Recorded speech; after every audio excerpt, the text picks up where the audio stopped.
环球大战线深入世界最前线，全球各地的观众朋友，大家好，我是叶思敏。今天节目一开始，我们先欢迎来宾前成功级舰长黄征辉舰长。主持人、各位观众，大家好。陆军退役少将厉正杰将军。思敏好，各位观众大家好。资深媒体人彭华干干哥。思敏好，大家好。好，观众朋友，新年好，新年快乐哦！今天节目一开始，我们要特别来关注到过年期间，先来比比这个今年我们会特别关注的一些议题，尤其今年我们的节目会特别也是在关注在中美上面的军力上面的较量，尤其呢，接下来这一整年，我们节目也会看到说，中国大陆在最近这几年在它的军机上啊，有了什么样子的改进，还有包括我们今天会讨论到的，除了在军机上面的全力的加速，在6代机之外，今天也会来看到3航母跟核3位一体同步的推进，来对上美军的战力。好，在2024年的时候，我们可以看到大家特别关注到，就是中国大陆抛出它的歼36、歼50的6代机的原型机，那震撼了军事圈之后，2025就是在去年的时候，就是歼36推出的3款的原型机，其中呢，这3款原型机的第2架跟第3架的原型机特别的备受关注。我们来看一下细节。第2架的原型机之所以特别最受关注的原因，就是因为它已经有明显的改进了，出现在尾翼的引擎排气口，而且呢，长度是向内做缩短的。第3架原型机的特征则是头部是已经完全看不到传统的这种针头的空速管的一个设计了。那另外一方面，我们也来看看美国的部分。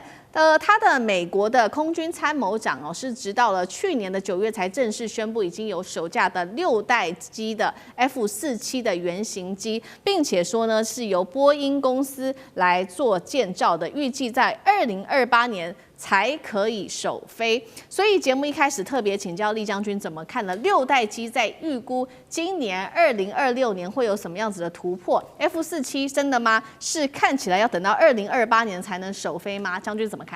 我们看这个歼36我觉得最让人家压抑的是它的这个修正的速度之快，超乎一般的飞机的军工产业这个去年年初的时候才第1架原型机才亮相，但是到去年年底，它已经第3款的改进型已经出现了。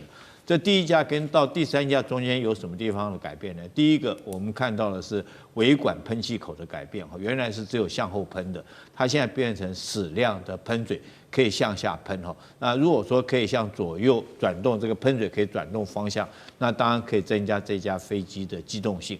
那第2个改变是这个轮子的改变这个原来它是前并排的轮子改成前后列的房子改成并排的机轮，那这代表说是它机舱的空间可以有所精进，可以放更多的油，或者是放更大型的导弹尤其是第3架，那是连空速管都拿掉。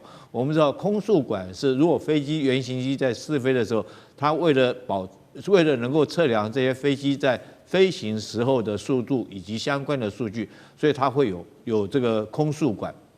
那如果空速管拆除的话，代表它的试飞主要的这个数据都已经收集到齐了，紧接着下来就可以量产再来，我们如果说按照这种速度，从1年的时间，从第1架原型机到第3架的改进型出来以后，那如果按照这种速度来比照美国的 F-47，你就会发现这个真的是这个中美之间这种军工产业确实速度上面有天壤之别。F-47去年是因为这个川普来讲，他认为这个解放军不管是歼20或歼35，或者是这个歼36陆续的横空出世，他认为美军也必须要有新型的6代机，所以要波音将原来他所设计的一张草图拿出来做一个修改然后特别命名叫 F-47。那大家就在调侃川普说47是不是因为他是第47任美国的总统，所以才命名 F-47？可是你看他就算是去年来讲的话，这个川普已经拍板定案了，要生产第6代的 F-47，但是它也要到2028年以后原型机才可以试飞。如果用这种速度跟中国这个歼36对比，你就知道这个双方进展速度有多差别有多大。再来，我们讲歼36，它是属于一种什么战舰？我认为它是属于一个原来我认为它是一个歼轰机就是它自己本身可以有自卫的防空武力，它不需要靠这个战斗机在旁边护航的轰炸机。那以它3个喷嘴，它可以轻易的突穿到第2岛链来实施对地或者是对舰的攻击任务。但是昨天我这想法有点改变了，因为昨天我看到解放军有一款新型的导弹出来，空空导弹叫PD-17大家去看这款导弹那个巨大。有6点多公尺那么长非常大，人站在它旁边那个比例在下面差很多。那以这个 PD-17，如果说是它的这个装在它的体量那么大，如果说挂在歼16上面是可以，那如果说挂在歼20，可能肚子里面塞不下，就会破坏歼20的隐身性可是如果说这款导弹，那是不是他们就设计到挂在以后歼36，因为歼36很大嘛，它可以将这款导弹挂进去。那这款导弹威力有多大呢？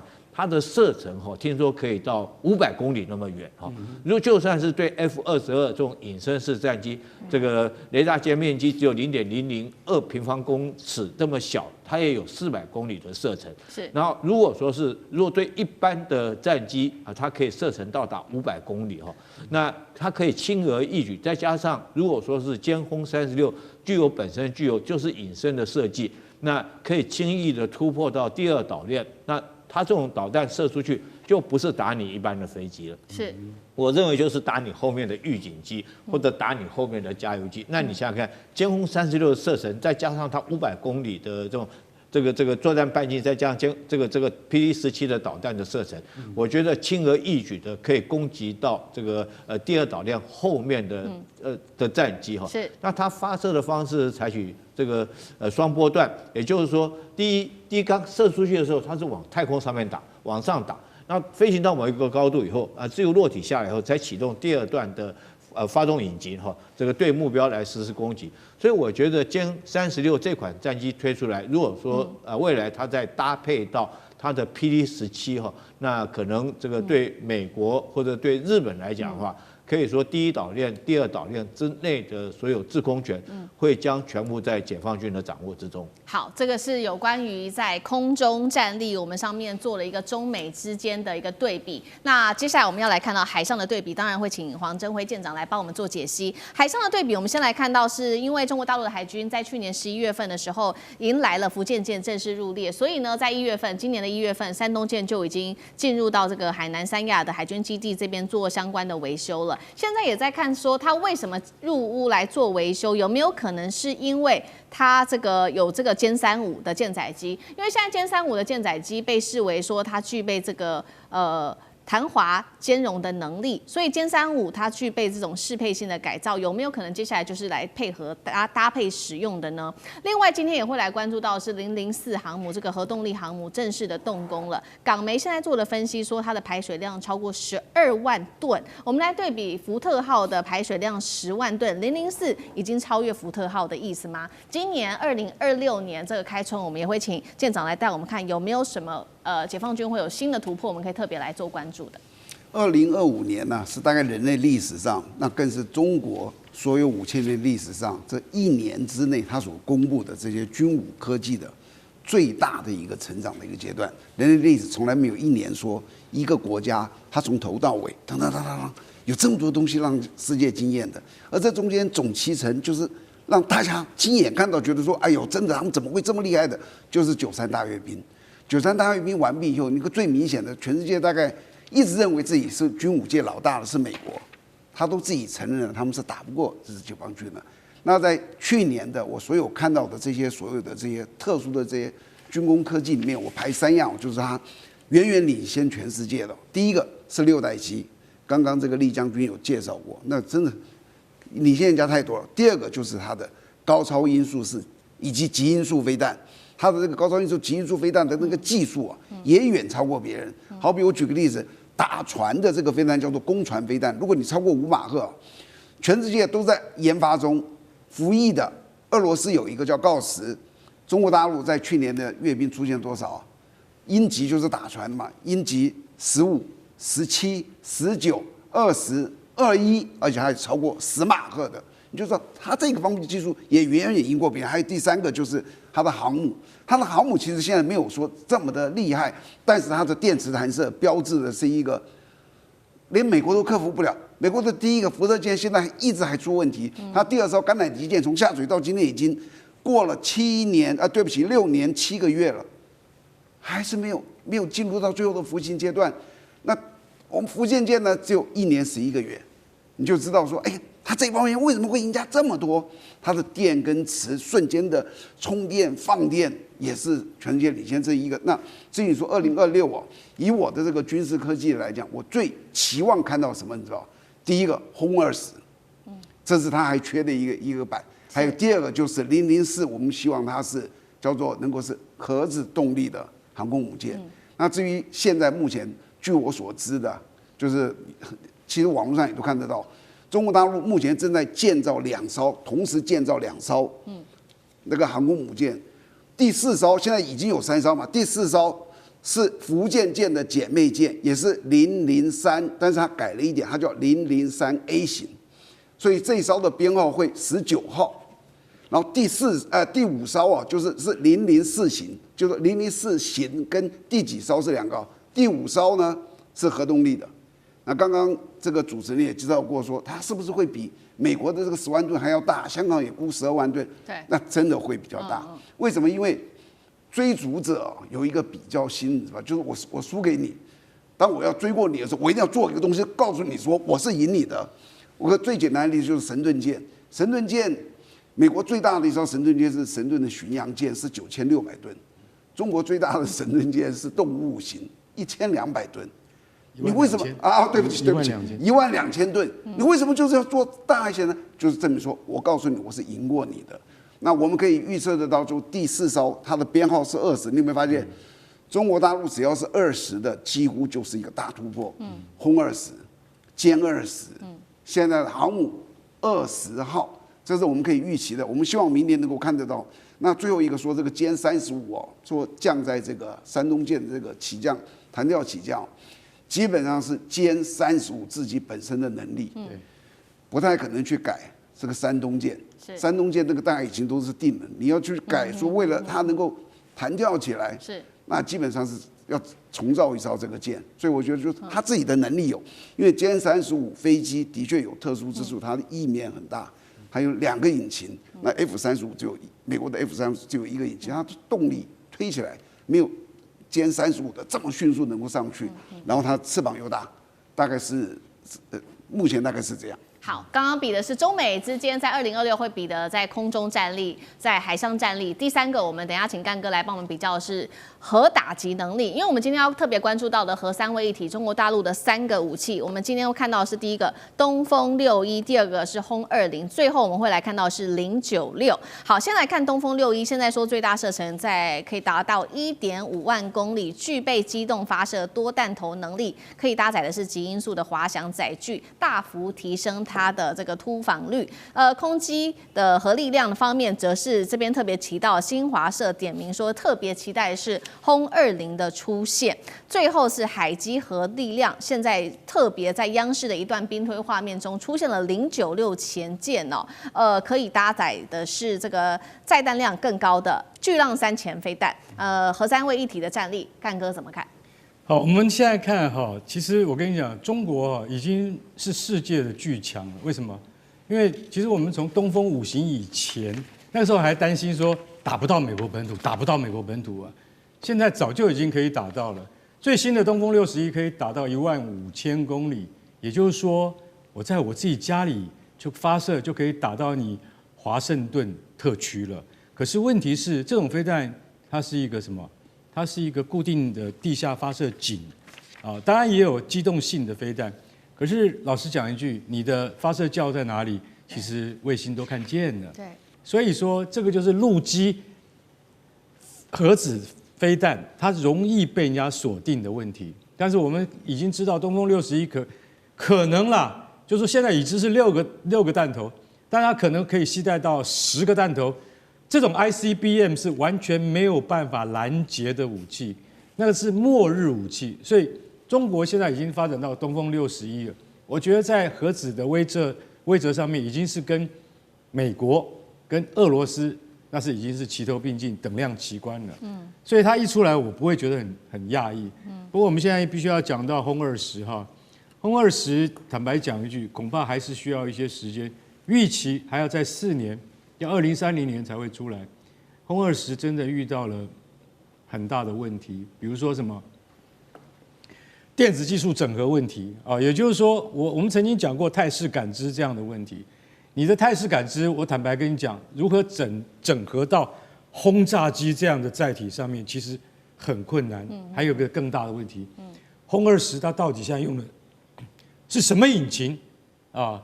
西方专家认为还是用俄罗斯最有名的 AL31，这个引擎就是装在了什么？装在歼15跟歼16上面，非常巨大而可靠。而且我跟你讲，它不会给你找麻烦。那你如果轰20，它是双引擎的话，载2具啊。它如果是4引擎的话，可以载到4具。因为我们现在完全没有办法去揣测轰20它到底是尺寸多少，因为我们现在只有想象图而已。4年前、5年前，珠海航展就说要拿出来了，到现在没有，可见得我觉得这个是中国在那个就是战略轰炸机上面的一个非常非常需要突破的地方。那现在一直着眼于轰6，也就是旧的轰6的改进。其实我可以很直白说一句，轰6已经到了它的极限了。为什么？它的设计超过60年之久，它是上一代、更上一代的轰炸机，所以轰6它其实它已经尽到了它作为战略轰炸的空中力量的责任。轰20是万众期待，我觉得像刚才将军讲到歼36我看了半天，我跟将军一定有一样的疑问，这是轰炸机还是战斗机？轰炸机太小，战斗机太大了。你也具有3个引擎的战斗机，通常来讲是没有办法当做空优战斗机的。为什么？因为2个引擎最好，1个太少，3个太多了。所以我们一直在看这个歼36到底是什么机？可能是歼轰机，也就是说它既能战斗又能够轰炸，应该是这样子来定位。但是歼轰机跟空优纯粹的战斗机是不一样的。